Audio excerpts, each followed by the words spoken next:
பார்த்துட்டோம், லீக்ஸ் பார்த்துட்டோம். அது எல்லாம் தாண்டி OnePlus தன்னோட பிரைஸை ஹைப் பண்ணிட்டே போறப்ப ரெட்மி அந்த தப்பை பண்ணாம திரும்ப அவங்க பட்ஜெட்லயே அந்த ஃபிளாக்ஷிப் கில்லரை கொண்டு வர போறாங்கன்னு தெரிஞ்சப்ப என்னோட எக்ஸ்பெக்டேஷன்ஸ் ரொம்ப அதிகமாச்சு. அந்த எக்ஸ்பெக்டேஷன்ஸ் எல்லாத்தையும் ரிவீல் பண்ற மாதிரி நேத்து சைனால Redmi K20 லான்ச் ஆகிருச்சு.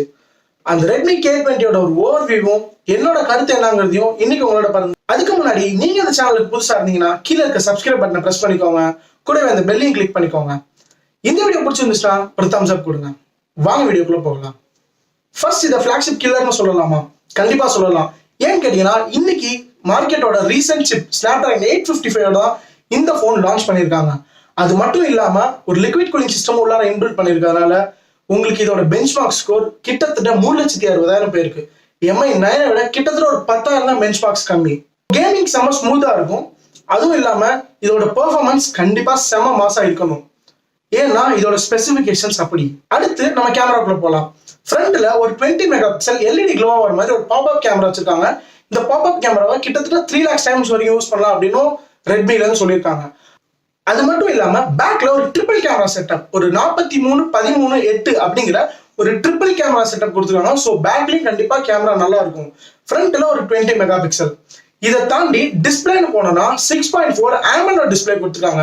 நல்லா கவனிங்க, இந்த இடத்துல பட்ஜெட்டை கம்மி பண்ணாலும் அவங்க IPS LCD போகாம AMOLED தான் போயிருக்காங்க.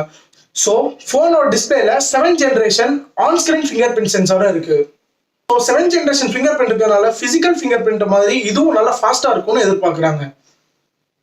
வீடியோன்னு வந்தோம்னா பேக்ல ஒரு 4K 30 ஃப்ரேம் பர் செகண்ட்லயும் 1080p 120 ஃப்ரேம் பர் செகண்ட்லயும் வீடியோ எடுக்கலாம்னு சொல்லியிருக்காங்க.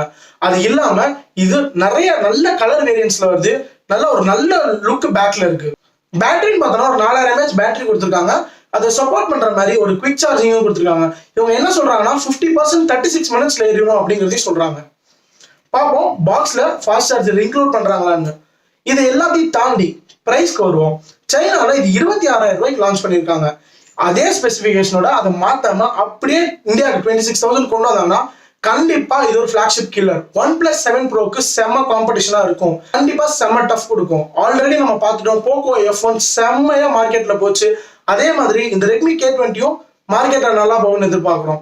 இதை தாண்டி இதை ஏன் கேன்னு சொல்லியிருக்காங்கன்னா இது கில்லர், அதாவது ஃபிளாக்ஷிப் கில்லர். ஸோ இனிமே ரெட்மி 10 வர எல்லா ஃபிளாக்ஷிப் கில்லரும் K சீரீஸ்ல வரப்போறதாகவும் தகவல் வந்திருக்கு. ஸோ இந்த வீடியோ அவ்வளவுதான். இது மாதிரி பல சுவாரஸ்யமான டெக் வீடியோஸ்க்கு கீழே இருக்க சப்ஸ்கிரைபை பிரஸ் பண்ணிருங்க. நன்றி.